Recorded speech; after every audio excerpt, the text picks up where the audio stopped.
ఇప్పుడంతా బంగారం గురించే మాట్లాడుకుంటున్నారు. బంగారం ధర పెరుగుతోంది. సెంటిమెంట్ కావచ్చు, ధర ఇంకా పెరుగుతోందన్న అంచనా కావచ్చు, గోల్డ్ షాపింగ్ చేస్తున్నారు చాలా మంది. బంగారం కొనుగోలు చేయని వారు, అవసరాలు ఉన్నవారు పర్సనల్ లోన్ల కన్నా బంగారాన్ని తాకట్టు పెడుతున్నారు.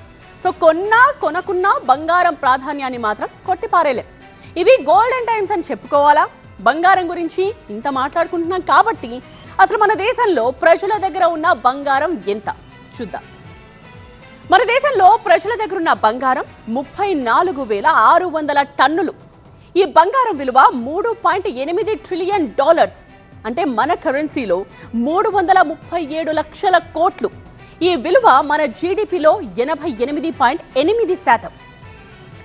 ఈ మధ్యకాలంలో సంపన్నులే కాదు, మిడిల్ క్లాస్ వాళ్ళు కూడా ఇన్వెస్ట్మెంట్స్ పెంచేస్తున్నారు. చాలా మంది స్టాక్స్ లో ఇన్వెస్ట్ చేస్తూ ఉంటే బంగారం మీద ఇంకా పెట్టుబడులు పెడుతున్న వారు ఎక్కువే అని గణాంకాలు చెప్తున్నాయి. సో బంగారం జోరు ముందు షేర్ మార్కెట్ కూడా చిన్నబోతోంది. షేర్ మార్కెట్ కన్నా బంగారం మిన్న. ఈక్విటీ స్టాక్స్ కన్నా బంగారం విలువ 3 రెట్లు అధికం. ప్రజల సంపదలో ప్రాపర్టీ వాటా 45.2%, గోల్డ్ 22.2%. సో బంగారాన్ని జనమే కాదు, రిజర్వ్ బ్యాంక్ కూడా కొనేస్తోంది. ఆర్బీఐ వారి గోల్డ్ షాపింగ్ ఈ మధ్య పెరిగిపోతోంది. ఒకప్పుడు విదేశాల్లో బంగారం తాకట్టు పెట్టిన మన దేశం ఇప్పుడు బంగారాన్ని కొనేస్తోంది. అసలు ఆర్బీఐ దగ్గర ఉన్న బంగారం ఎంతో తెలుసా? బంగారం నిల్వలను పెంచుకుంటోంది రిజర్వ్ బ్యాంక్. ఆర్బీఐ దగ్గర 880 టన్నుల బంగారం నిల్వలున్నాయి. ఏడాదిలో 75 టన్నుల పసిడిని కొనేసింది ఆర్బీఐ. మన విదేశీ మారక నిల్వల్లో ఆర్బీఐ దగ్గరున్న గోల్డ్ 14%. అందరూ కొంటున్నారు కాబట్టి బంగారం ధర పెరుగుతోందా, లేక ధర పెరుగుతోంది కాబట్టి పసిడి పరుగులు పెడుతోందా అంటే రెండు సమాధానాలు వస్తున్నాయి. అసలు గోల్డ్ ప్రైస్ ఎలా పెరుగుతోందో చూద్దాం. సో బంగారం పెరుగుతున్న స్పీడ్ చూస్తూ ఉంటే దీన్ని విశ్వావసు నామ సంవత్సరం కన్నా పసిడి నామ సంవత్సరం అనాలేమో. ఇలా ఎందుకంటున్నామో ఒకసారి చూద్దాం. సో భారీగా పరుగులు పెడుతోంది బంగారం ధర. ఈ ఏడాది 61.8% పెరిగింది. సో 2020-23 మధ్య 65% పెరిగింది పసిడి ధర. బంగారం పెరుగుతోంది సరే, అందరూ కొనేస్తున్నారా? సంపన్నుల సంగతి ఏమో కానీ మధ్యతరగతి ప్రజలు కూడా గోల్డ్ షాపింగ్ చేసేస్తున్నారా?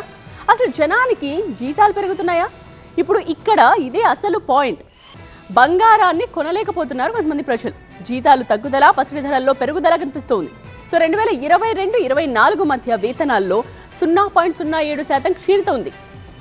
బంగారం కొనలేని వారు, అవసరాలకు అప్పులు తెస్తున్న వారు ఏం చేస్తున్నారు? వాళ్ళు కూడా బంగారాన్ని నమ్ముకుంటున్నారు.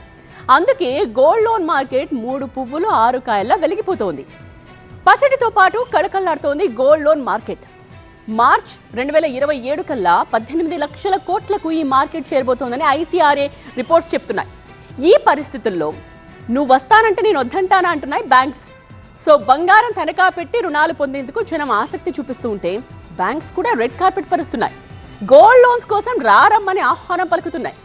ఇతర లోన్స్ తో పోల్చుకుంటే బంగారం లోన్లు ఇచ్చే వారికి రిస్క్ కూడా తక్కువగానే ఉంటుందన్నది మరో కోణం. బంగారంపై రుణాలకు బ్యాంకులు ప్రాధాన్యం ఇస్తున్నాయి. గోల్డ్ లోన్ సెగ్మెంట్ లో బ్యాంకుల వాటా 82%. బ్యాంకుల గోల్డ్ లోన్ వృద్ధి రేట్ 11 నుండి 18% చేరింది. You can love me or hate me, but you cannot ignore me అంటోంది బంగారం. కొంటే కొనండి, లేదంటే గోల్డ్ రేట్ను చూస్తూ కూర్చోండి. ఇంకా అవసరం ఉంటే తనఖా పెట్టి డబ్బులు తీసుకోండి అంటోంది కాంచనం.